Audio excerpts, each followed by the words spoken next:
What is up, guys? I think UFC 322 is the best card of the year. That's my opinion. And I'm going to jump on here and give my full card predictions. I've already made videos about JDM versus Islam and Leon versus Prates. So if you guys are interested in that, definitely go check that out. But we'll start with the main event here. I'm picking Jack Della Maddalena, and I think he's going to win a decision. I don't see a finish in this fight. I think both of these guys are too good to get finished by the other. I think Jack is more likely to get a finish, but I just don't see it happening. I think he's going to win a decision just based on doing more damage. I do think Islam will have moments where he's able to take Jack down and control him, but I think Jack will be able to get up. I trust in his, scrambling ability. He's so hard to hold down. And he has been working with Craig Jones. I mean, we keep bringing that up. That is a really important thing. That's the perfect guy to prepare him for this fight. And I think his boxing is just so crisp. He fights from both stances. I think he's really going to go out there in southpaw and piece Islam up with the jab when they're striking. I think his jab is really good. He does a lot of things that make it super hard to take him down, like besides takedown defense, like feinting uppercuts and knees, throwing teeps, like, dipping after he jabs. He just does a lot of things that make it really hard to take him down. He's going to be on the front foot in this fight. I think he's going to be the one pressuring. And Islam is not really a super pressure heavy guy. And I think he would need to be to win this fight. I think he's going to have to change that part of his game plan. And I don't know how that's going to go. He's not really used to fighting like that. I think somebody like Bilal can, have success in moments against JDM, get him backing up against the cage because Bilal is super durable. He just walks forward like he literally doesn't back up. And even then, JDM was able to make him back up. I think he'll be able to do the same thing to Islam. And another thing I want to talk about is the calf kicks. JDM fighting from southpaw is a really big advantage, and he's super good in both stances, so it's not like he's worse out of southpaw than he is in orthodox. And I think those calf kicks are going to be open because Islam is really good at, circling after, combinations or getting out of range. He's got good footwork, he's hard to hit, and he does circle a lot. He's never right in front of you. And I think Jack can, end his combinations with low kicks. I think, he can set up the low kicks with his jab. I don't think he's going to go out there and throw naked low kicks like some other opponents that have done that against Makhachev and got taken down because of it. I think he will actually set up his low kicks. And I think he's just really fucking good, man. His striking is just a lot better than Islam. I think he hits harder. This is a real 170 pounder. Islam is not going to be taller than him. Islam is actually at a reach disadvantage. I think that Jack is going to make good use of that reach advantage. They're basically the same height, but I don't think the height is really going to matter. Jack has the reach advantage. That's going to be super helpful with his jab. I think that is like the foundation of his game is the jab. He's got such a good jab, and I think he's going to do a lot of damage. And there's going to be a lot of visible damage on Islam's face, swelling, cuts, bruising. And I think Jack also is dangerous in the clinch, which is where Islam has the best chance to win this fight. So I think even in the clinch, Islam is going to have trouble keeping him there, and he's going to be taking damage in the clinch. Jack is going to be landing elbows. He's going to be landing body shots. He's not going to just stay there in the clinch and get trapped against the cage. But I think Islam will be able to take him down with some, sweeps and trips from the clinch. I think he'll be able to do that. I think he's going to have a real hard time taking Jack down in the center of the octagon. I think he is going to have to get him to the fence. I think if he's going to take Jack down, it's going to be from there. And I just don't think he can do that enough to win the fight. And I think Jack will just do a lot more damage and win a clean, 4-1 decision. I think it'll be competitive, but I think Jack will be the clear winner. So that's what I think about this fight. Not number two. What am I talking about, dude? Valentina Shevchenko versus Zhang Weili. I'm going with Zhang Weili in this fight. This is a great fight. This is a big legacy fight for women's MMA. Shevchenko just hasn't been looking that impressive lately. I mean, the Grasso fight was impressive. She did take her down and control her, right? That was good to see. But the Fiorot fight was really close, and I think Zhang Weili is going to be faster. I don't think there's going to be a massive size difference. There's a 1 inch difference in height. Shevchenko has a pretty big reach advantage, not that big, but I think Zhang Weili is going to be faster. I think she's going to be a little bit stronger. I think she hits harder. I think Shevchenko can, cause some problems with her kicks. She's got really good kicks of all kinds, body kicks, head kicks, leg kicks, teep kicks. She's just got really good kicks in general. But I think Wei Li Zhang is the better boxer. I think she will be able to land some nasty combos. And I think she's just a little bit better. Like, she's going to be just a little bit better in this fight. And I think she's going to win a decision. I don't think Shevchenko can take her down. I think Wei Li will stuff the takedowns. She's super hard to take down, right? I mean, Tatiana Suarez couldn't take her down one time. And I think Zhang Weili is going to go out there, stuff the takedowns, and, outstrike Valentina Shevchenko and win a decision. So that's what I think about that one. I think she's just a little bit better, especially with the hands, right? And I think she's going to be faster. I think that's going to be the difference in this fight. What am I saying fucking number for, dude? I'm an idiot.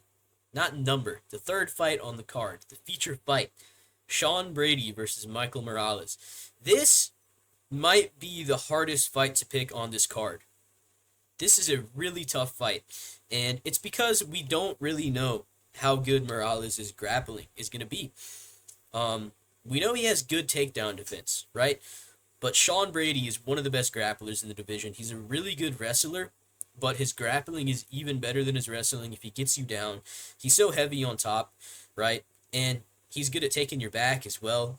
But I think what's going to happen in this fight is Michael Morales is going to go out there. He's going to be pretty wild. He gets kind of wild sometimes. He overextends.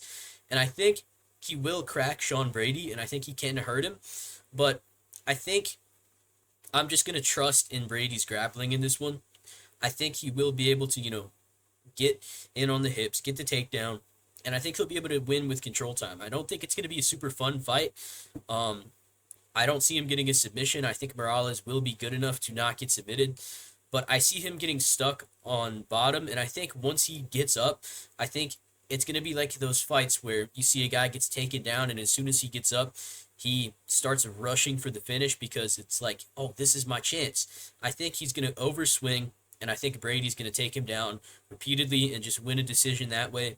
I just haven't seen enough from Michael Morales to be able to pick him and have good reasoning for it, And the reason why it's so hard to predict is because he could go out there and have really good grappling and be able to get up to his feet and shut Sean Brady down, right? And if he can stuff the takedowns, he will knock Sean Brady out. There's no question in my mind he will knock Sean Brady out if he can stuff the takedowns. But it's a really big if. Sean Brady is the best grappler in the division.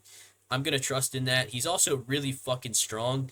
I understand that Morales is taller and he's got a really big reach advantage also. Brady is not 5'10", dude. He's like 5'9". He could even be 5'8". He's not that fucking tall. But he's huge. He's built like a Ninja Turtle. Morales is going to have a big reach advantage. So I think it'll be tough in the first round for Brady to take him down. But I think he is good enough on the feet where he won't just get blasted in 2 minutes. I think he will be able to get the takedowns and win with control time. So that's what I think about that one. This fight, Leon versus Carlos Prates. This is such an easy fight in my opinion. Maybe I'm crazy. We'll see. After the fight happens, I could be retarded, but I just don't think of Leon as a dangerous fighter. I haven't seen him do anything super damaging to anybody since he knocked out Usman, and that was like a 1 in a million situation. I think Leon has a big problem with his boxing. I don't think his footwork is that great. When you look at Carlos Prates versus Ian Gary, which is a fight that a lot of people look at to justify picking Edwards, Leon and Gary are two completely different fighters. Ian Gary's a much cleaner boxer. He's got better footwork. They don't even fight out of the same stance. Gary is so much different than Edwards, and Gary actually does offensively wrestle. The only time that I can think of where Edwards has taken somebody down has been when they try to grapple with him. Like against Usman, he was able to take him down because Usman was clinching with him. He was willingly putting himself in that situation, and Edwards was able to get a sneaky trip and take him down in round 1. He's not going to do that to Prates. He's not going to go out there and hit a single leg on Prates and dunk him, right? That's not happening. And I think Prates' pressure is going to be too much. I think he's going to get Leon to back up. Leon is really good at keeping the fight at, distance and at that kicking range. That's where he's the best. But that strategy is not going to work in this fight. Prates is too aggressive. I think he's too powerful. And he has a reach advantage, which is a huge deal in this matchup. He's also a southpaw, and I think he has a really good jab, and I think that jab is going to hurt Leon. I actually think he will rock Leon with a jab and then finish him up against the cage. That's what I think is going to happen. I think it's going to be super easy for Prates, and when he's fighting somebody who is not as slick as Ian Gary, doesn't have a lot of power at all, has, mediocre boxing, and only really kicks. Like, Leon is not going to step in, crack Prates with a 3-shot combo and get back out of range and then throw a head kick like Ian Gary was doing. He's not going to do that. So I think Prates is going to stuff the takedowns, and I think he's going to break Leon with his pressure and just fucking destroy him in round 1. I think it's going to be like a classic Carlos Prates flow state performance, like the Jeff Neal fight, where he just was completely flowing and he destroyed him. I think it's going to be like that. So that's what I think about that one. Next fight. This is a really tough one to pick as well. Beneil Dariush versus Benoit Saint Denis. I'm going to go with Beneil. I'm not confident, all right? But I think Beneil can mix in his wrestling to win this fight. And a lot of people are picking Benoit by KO, right? Almost 70% of people are picking him. That's kind of crazy in my opinion. And you look at that, and 69% of people that are picking him by KO. I think if he gets a KO in this fight, it's going to have to be from like an elbow in the clinch or something. When you look at Benoit, his boxing is not actually good. Like, he doesn't really knock people out with punches. The foundation of his striking is getting in the clinch and landing big knees and elbows. I don't think he'll be able to do that with Beneil. I think Beneil is a good striker. He's chinny. If Beneil wasn't so chinny, there would be no question in my mind that I'm picking him. But he is fucking chinny, right? He's not very durable. But I think the type of person who's going to beat Beneil and knock him out is a really good boxer with great takedown defense, or somebody who's got, like a super dangerous skill set overall, like Charles Oliveira. I don't see that kind of stuff from Benoit Saint Denis. I think he's going to walk forward. He's going to clinch with Beneil. He's going to try and do damage from the clinch and take him down. He's not taking Beneil down. And Beneil did kind of just ragdoll Moicano in the later rounds of that fight. He took him down pretty easy. I think he'll be able to take Benoit down and control him, land some good shots on the ground, and I think later on in the fight he'll be doing good on the feet too. He's not a bad striker. He's just a little bit chinny, and I think Beneil can get it done. So I'm going to pick him by decision. I think he will be able to get takedowns and secure some control time and kind of just shut Benoit's game down and beat him by decision. That's what I think about that. Next fight, Bo Nickel versus Rodolfo Vieira. Now, this is a pretty easy fight for me. I'm picking Bo Nickel. Vieira, on paper, is a tough matchup for him, but when you look at Vieira, he has no power, and, he might have power, but he doesn't ever throw with power. He's got a good jab, he's got a good 1-2, but he doesn't really do much, and I don't think he can take down Bo Nickel, and I don't think he can out-grapple Bo Nickel. I think if anybody gets taken down in this fight, it will be Vieira. But I think Bo is just a little bit more powerful. I think he's more athletic, and I think he's more talented. His striking is not terrible. I mean, he did lose to RDR, and he went to a shitty decision with Paul Craig, and I actually think this will be kind of similar to the Paul Craig fight, where there's not a lot going on, but Bo Nickel is, cleanly outstriking him. But RDR he's a fucking mutant. He's a light heavyweight size middleweight. He has a lot of experience. I knew he was going to beat Bo Nickel. I picked him by round 2 TKO, and that's what happened. Like, I knew that was going to happen. Bo Nickel wasn't ready for that. That was way too big of a jump up in competition, right? And I think this is a big step down. And I think Nickel is just a little bit better on the feet. And I think the only one who will get taken down in this matchup is Vieira if Bo does decide to wrestle.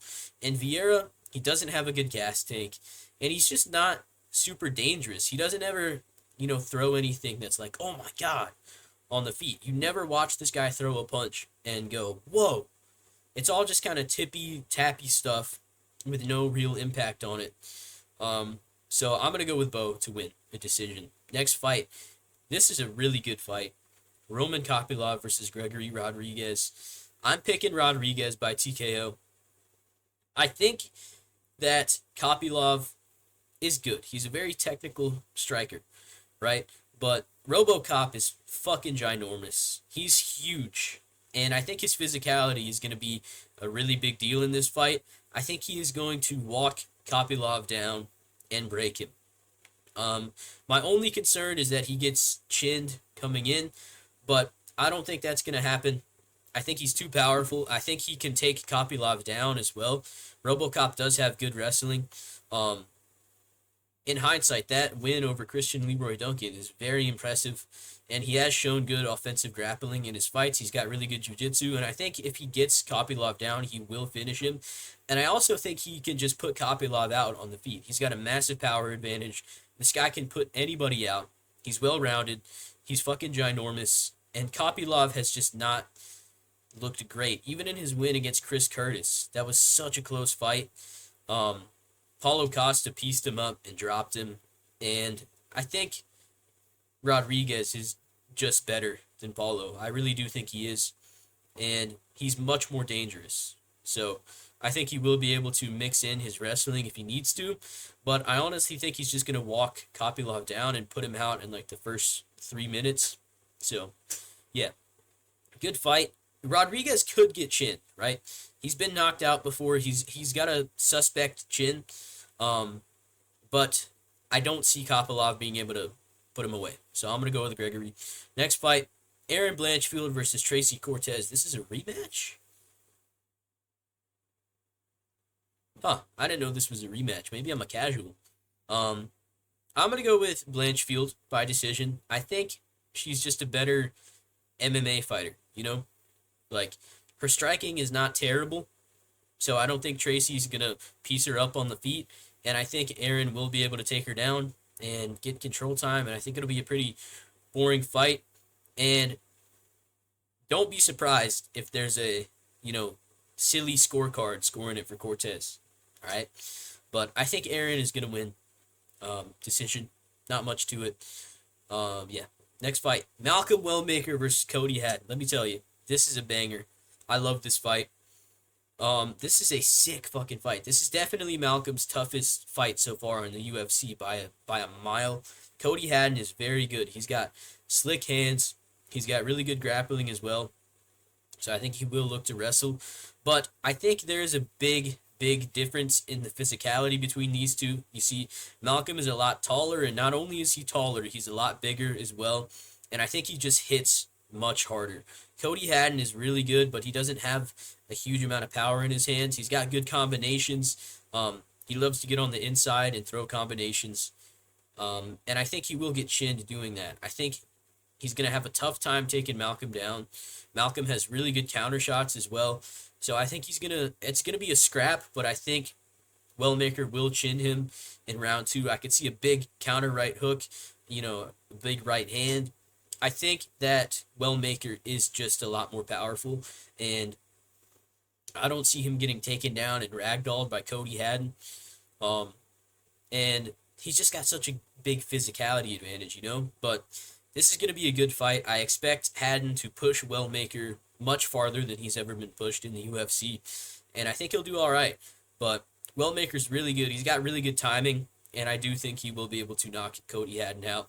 So that's what I think about that one. Next fight, Gerald Meerschaert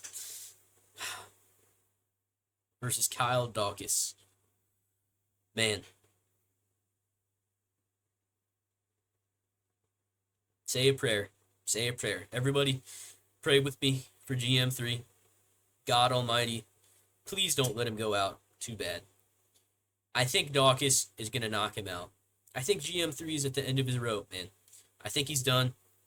He's had so many fights. He's had 57 professional MMA fights. And I'm pretty sure he has a 100% finish rate as well, which is crazy. Um, Kyle Dawkins is good. He's good. And he just knocked out Michel Pereira in a round. Okay? Everybody thinks Michel Pereira sucks now, and I understand why. Because he got absolutely destroyed by Fluffy, and he lost to Abbas Magomedov. But you look at those fights.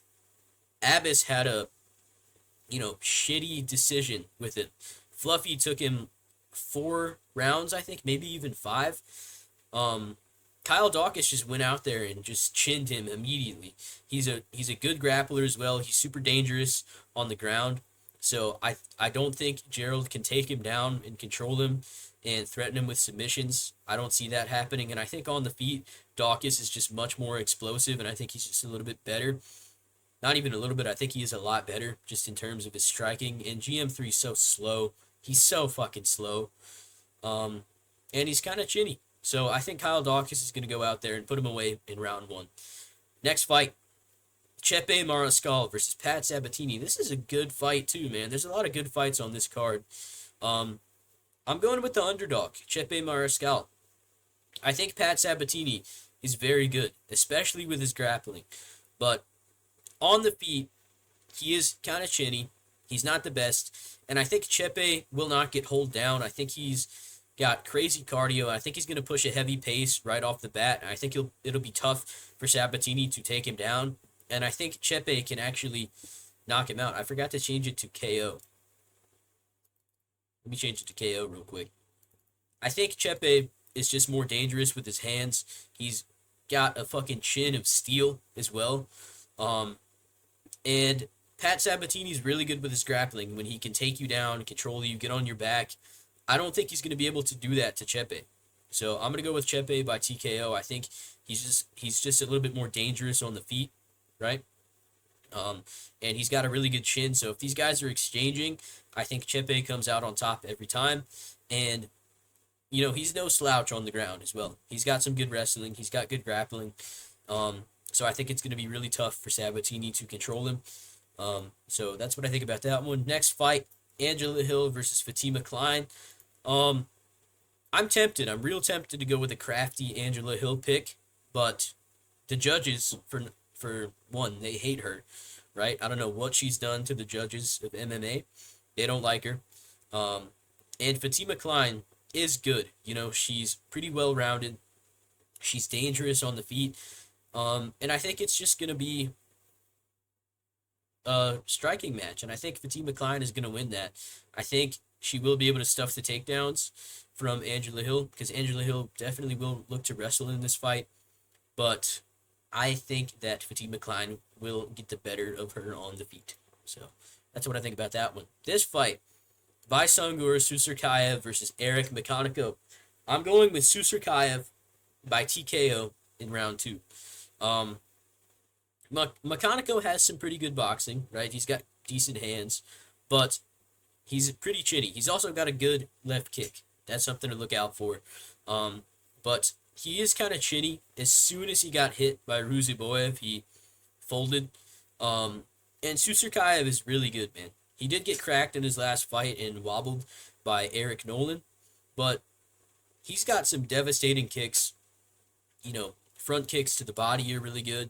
He's got good leg kicks, and he's got really good grappling. So I think he will mix it up on Eric Mekhaniko. I think he'll go out there, striking with him for a little bit, landing some good kicks, maybe get caught a couple times, and then decide to wrestle. And I think he can finish Eric Mekhaniko on the ground. So I'm going to go with Vaisangur Susarkayev by TKO in round 2. I think he's good, and I think he's got really good grappling. So that's what I'm going to go with. And last fight, this is a tough one as well. There's some tough fights on this card to pick. Borshev versus Mateus Camilo. I'm going to go with Borshev. I watched Mateus Camilo's last fight, and he did almost submit Gabe Green, but then he gassed out, right? And his striking looks super sloppy. And I think Borshev is going to crack him consistently in this fight, even if he does get taken down. The guys he's been getting submitted against are really good. Like, Chase Hooper is a really fucking good grappler. Terrence McKinney is a very good grappler. He lost to Tom Nolan, obviously, and I think Tom Nolan is a lot better than Mateus Camilo. So I expect Camilo to go out there and wrestle, and I do think he can get some takedowns. And that is a weakness in Borshov's game, is his grappling, and he is kind of small as well. But I think he's a really good striker, and he's just much more clean than Camilo is. Camilo's striking is very sloppy, and I think Borshov is going to knock him out in round 2. So that's what I think about that one. I hope you guys enjoyed the video. These are my picks, and let me know what you think down in the comments. Have a good day, everybody.